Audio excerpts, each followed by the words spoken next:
बार बार मिल जाई धन दौलतिया दोबारा न मिली। माई बाबू के सूरती या दोबारा न मिली। माई बाबू के सूरतिया दोबारा न मिली। माई बिछावना हई बाबू हवे चादर करके न चाही माई बाबू के अनादर। ए भैया कहल गइल बा माई मक्का माई मदीना बाबू मथुरा काशी।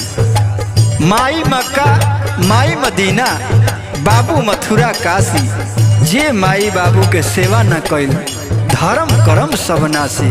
ए भैया माई बिछावना हई